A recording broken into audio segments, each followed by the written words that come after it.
On va passer au troisième entretien, ça s'enchaîne. Oui, bonjour à toutes Bonjour, et à tous. Mokhtar Hamoudi. Enchanté. Vous êtes donc l'auteur d'un premier roman, c'est ça Oui, c'est le premier, oui. Vous m'avez fait hésiter. Qui s'appelle Les conditions idéales, publié chez Gallimard. Alors pareil, je vais résumer, mais brièvement, vous rentrerez dans le détail mieux que moi. Donc vous racontez une version romancée de votre vécu, de votre enfance, d'enfants placés auprès donc de l'aide sociale à l'enfance, justement. Pourtant, ce n'est pas une autobiographie, vous le rappelez, c'est bien non, un roman. C'est un roman. Donc on y suit le petit Skander de son enfance à son adolescence, enfant d'origine algérienne qui passe par plusieurs familles d'accueil, qui atterrit chez une dame marocaine, Madame Khadija, en banlieue parisienne, avec en pointillé quand même dans sa vie les visites sporadiques chez sa mère biologique, avec un vécu particulier dont vous allez nous parler. Et donc, comme je le disais, on le suit aussi pendant son adolescence en banlieue. Alors, tout d'abord, vu que c'est un premier roman, j'aimerais que vous nous parliez un petit peu de comment s'est passée l'écriture de ce premier roman. Est-ce que vous aviez tout de suite en tête l'idée de faire de la fiction ? Est-ce que vous vouliez écrire votre vécu et puis ça s'est transformé ensuite malgré vous ? Alors, le micro marche ou pas là ? Je me rends pas compte. Oui. Oui. En fait, c'est venu d'abord de la lecture. Je me suis mis à lire vers 21 ans, à un moment où ma vie s'effondrait. Donc moi, je suis issu de l'aide sociale à l'enfance depuis que je suis né. Et à 21 ans, 22 ans, ça devenait pire que tout, sachant que c'était déjà quelque chose avant. Mais là, j'étais désemparé face à la vie dans cette ville de Paris qui est difficile aux locataires, aux jeunes étudiants, etc.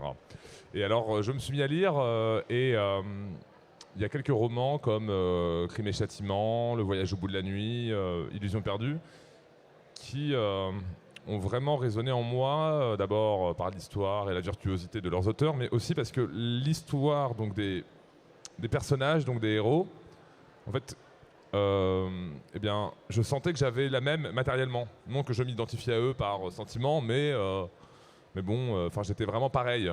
Raskolnikov, quand il va tuer son usurière, il est étudiant en droit. Bon, moi, j'ai gardé le chat de quelqu'un et j'étais étudiant en droit. Mais... Non, j'ai pas tué, non, heureusement. Il y a pas... non, surtout pas eux. Et du coup, là, je me suis dit, je suis seul. Je vais commencer à écrire. Allez, je vais essayer. Et alors, ça a pris beaucoup de temps, 5 ans, pour trouver mon style. C'était très important. Moi, j'avais vraiment bien écrire, quoi. C'était ça qui importait, mais j'avais du mal à placer Madame Khadija, qui est le personnage secondaire du livre. Et je dis, c'était un peu comme faire une tarte aux pommes sans pommes, ça ne fonctionne pas, personne n'est content, bon. Et alors, un jour, je me suis décidé, et donc, c'était il y a à peu près 5 ans, et j'ai écrit... je me suis sacrifié pour le faire, puisque je finissais mes études, il fallait que je travaille pour m'autonomiser, surtout moi, j'en avais un peu plus besoin que d'autres. Et finalement, j'ai tout fait pour me trouver du temps, puisque c'était à temps plein.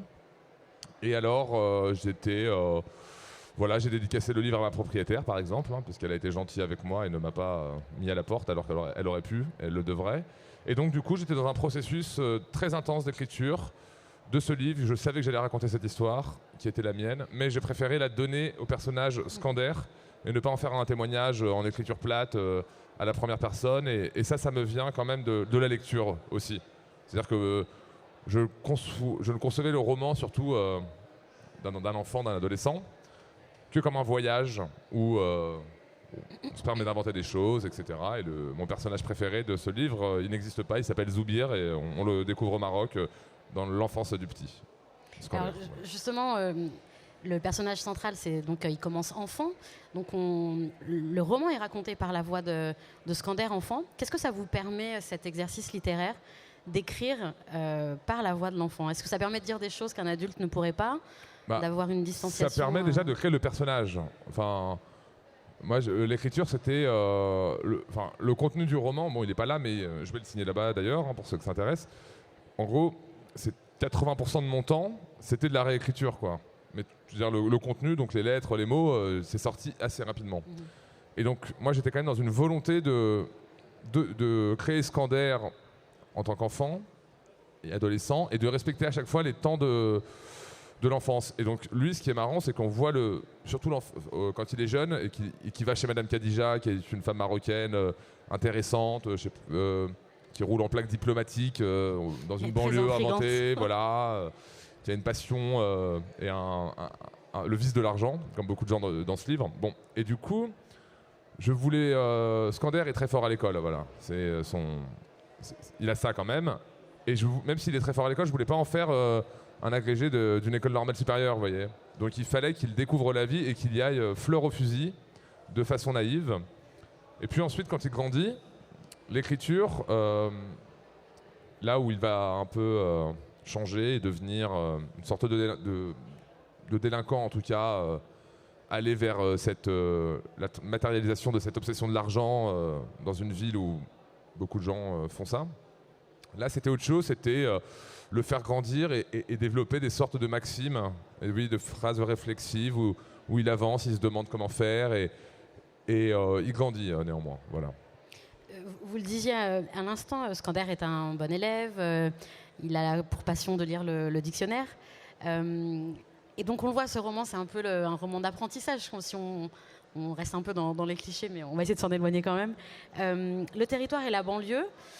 Et du coup, on a une description de la banlieue qui est vraie aussi, parce qu'il y a des voyous, de la drogue, etc. Est-ce que vous êtes posé la question, est-ce que je tombe pas dans les clichés, comment les éviter, ou je raconte tout simplement mon histoire sans me préoccuper de ça? Non, moi je suis pas du tout là-dedans. Au sens, j'écoutais mon prédécesseur, hein, Ouais. et puis, mais moi moi je suis pas du tout à savoir les clichés, comment on va considérer la banlieue. En fait, il faut comprendre que ce sont les mauvais garçons de banlieue, entre guillemets, hein, voilà. Mais après, moi ça ressort d'un vécu. Bon, alors du coup, disons que je sais, moi j'ai grandi dans l'ultra-violence du Val-de-Marne des années 2000. Quand je dis ultra-violence, je pèse mes mots parce que dans le livre, j'en ai quand même gardé même sous la pédale. Hein. Et donc du coup, que ce soit sur... vous voyez, moi j'ai 70 personnes, je connais presque 70 personnes qui ont fait de la prison. Donc tous mes amis quasiment en ont fait.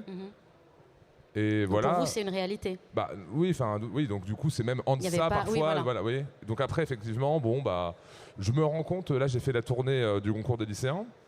Et donc ça consiste à rencontrer des lycéens dans plusieurs villes. Et ce sont pas les jeunes du livre, hein, voyez. Alors que moi je me suis dit tous les jeunes non, c'est pas du tout. Comment ils réagissent justement à la lecture? Ils étaient contents de savoir. Ce qu'ils disaient ensuite, pas dans la phase de questions-réponses dans l'amphithéâtre, mais c'est assez fort. Une m'a dit qu'elle comprenait ce que vivaient certains de ses copains. Une était d'aide sociale à l'enfance également. Certains ont vraiment pris le roman comme un roman, donc comme un voyage, hein, ce que je disais. Mais c'est comme parce que le petit Skander, donc, il devient arabe dans le livre. Il est arabe, mais il est élevé comme un petit blanc, et donc il devient arabe. Et bon, là, effectivement, je raconte cette transformation. Donc c'est une transformation. Donc une transformation, quoi qu'il arrive, c'est une violence en soi. Et donc la circoncision qu'il a racontée, même ce qu'il y a avec Madame Khadija, mais c'est un roman picaresque. Ouais. Donc du coup, c'est pas un essai de sciences sociales. Oui, bien sûr. Voilà. Oui, on reste dans la fiction. Oui, donc ça, non. Mais on m'a reproché que ce soit pas un livre politique, ce qui est marrant. Et là encore, je trouve que c'est un peu hors sujet, puisque un enfant... Est-ce qu'il faut que ce soit politique à chaque fois? Oui. Et puis même, c'est... pareil, hein, je suis pas sûr qu'au lycée, dans les années 2000, on est préoccupé par... par ci ou par ça, quand on est de petite classe moyenne, en banlieue, voilà. Oui, il y a le quotidien qui... Mais non, mais en tout cas, j'aime bien... il faut que je réécrive là maintenant, mon éditeur me le demande, mais le pacte que je fais moi avec mon petit lectorat qui commence à naître, c'est que si je me dis, ah oui, non, mais vous voyez, si c'est un livre pour parvenir, vous voyez, pour réussir, je me dis, ça sert à rien. Donc si je traite un sujet, je peux certes grossir, mais il faut y aller. Et puis là, donc j'ai fait... on va dire en cliché, hein, j'ai fait la banlieue des Arabes. Je vais m'occuper de Paris et des bourgeois, quoi, etc. Et des blancs, entre guillemets, ce qui n'est pas vrai, mais vous voyez, je virais dans la même veine parce que j'ai vu en modérant, et l'écriture permet justement aussi quand même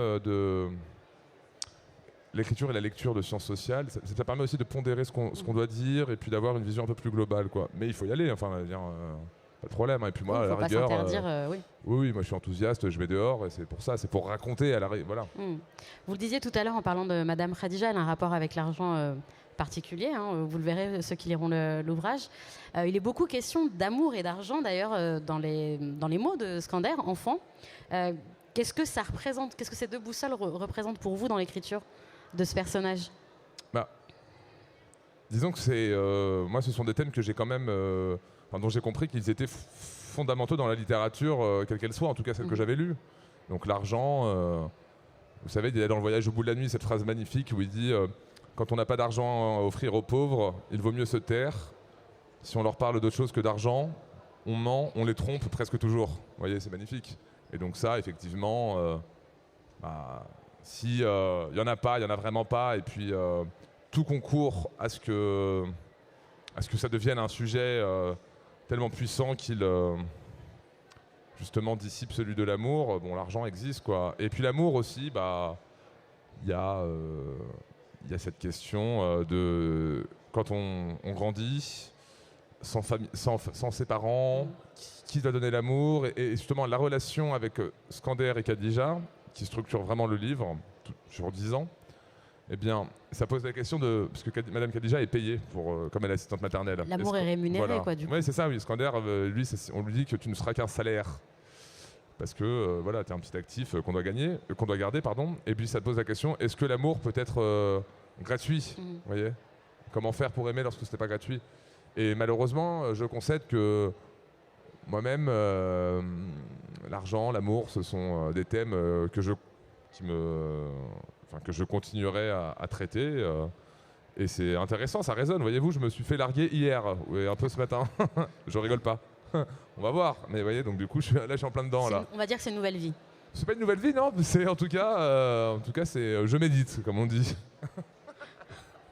Désolée. C'est vrai. Non, mais ça, on va voir. C'est difficile de rebondir maintenant. Vous voyez, il faut tout dire, hein, sinon c'est pas marrant. Faut être transparent. Vous le disiez tout à l'heure, vous avez fait une comparaison en parlant de Madame Khadija avec une comparaison culinaire. Vous comparez souvent la cuisine et l'écriture. J'ai noté une phrase dans une interview. Écrire, c'est réduire, ne pas consentir à la facilité, ne pas trop en mettre, toucher à l'essence du goût ou du style. Cuisine et écriture ont tout cela en commun. Est-ce que vous pouvez développer? Oui, tout à fait. Rapidement, parce qu'il ne reste pas beaucoup de temps. Oui, en fait, c'est Le Monde Magazine qui m'a demandé de faire une recette de pâtes. Voilà, je suis devenu ce cuisinier. Je fais des spaghettis alors que je rêvais de l'académie. Non, je rigole. Non, et en gros, parce que à France Inter, ils m'ont demandé de faire une recette de pâtes parce qu'ils ont vu que j'aimais ça. Et donc là, j'ai dû faire la recette de pâtes. Un ami m'avait ouvert son restaurant. Et alors du coup, comme ça devait être pris en photo, etc. Donc là, il fallait effectivement chercher le goût, la présentation, le nombre de tomates. C'était des spaghettis au gambas. Elles étaient excellentes d'ailleurs. Et donc dans l'écriture, voyez-vous, moi j'avais un écran, 2 écrans, une imprimante. Je sais pas comment ils faisaient pour, vous savez, ceux que j'ai cités là, les grands maîtres. Parce que moi j'ai un contrôle F, je peux calculer des choses sur mon fichier. Et donc du coup, je voulais savoir combien j'avais mis de mots de ce type, etc. Et j'imprimais, je sais pas, il y a des pages, c'est 300 fois, 200 fois, quoi. Et ça c'était essentiel, puisque moi, c'était pas une commande, ce livre, je l'ai écrit un peu comme Berlu tout seul dans cette ville. Et je me suis dit, quand même, si tu veux peut-être prétendre à te faire publier, il y a la question du travail, quoi. J'ai jamais autant travaillé de ma vie, et j'ai jamais rien pris plus au sérieux que cela. Et donc, vous parliez de cuisine, c'était aussi, vous savez, il y a Madame Khadija, voilà, moi c'est des souvenirs, effectivement. Donc j'avais la mienne qui s'occupait de moi, on était 5 garçons avec des appétits, et puis on était en croissance. Et bref, et donc j'avais le souvenir vraiment d'une cuisine très fine, vous voyez. Et donc, et ça, je tiens un peu de celle qui m'a élevé, quoi. Et puis ensuite, l'écriture, c'est quand même les maîtres. Et puis c'est aussi, un savoir-faire aussi. Oui, c'est un savoir-faire que j'ai appris pendant. Oui, mais après c'est pareil, il faut respecter les lecteurs et les lectrices. Parce que s'ils sont gentils, ils achètent votre livre, c'est 21 €, et puis il y a le temps, alors que le temps est concurrent. Enfin, vous voyez. Est-ce que vous voulez susciter plutôt le même type de plaisir que chez le lecteur que quand il va au restaurant et manger un bon plat? Ouais, peut-être. Oui, il y a de l'ordre de l'émotion, quoi. Mais je pense que je sais pas, je me situe sur quelle échelle justement de l'émotion culinaire par mon livre, quoi. J'espère atteindre des trucs sympathiques, quoi. On le souhaite aussi. Voilà. Je pense qu'on est arrivé au bout du. Ouais, on arrive à l'heure. En tout cas, merci beaucoup, Mokhtar Hamoudi. Je le rappelle, le roman Les conditions idéales, publié chez Gallimard, et vous êtes en dédicace juste après, c'est ça? Voilà. Merci beaucoup.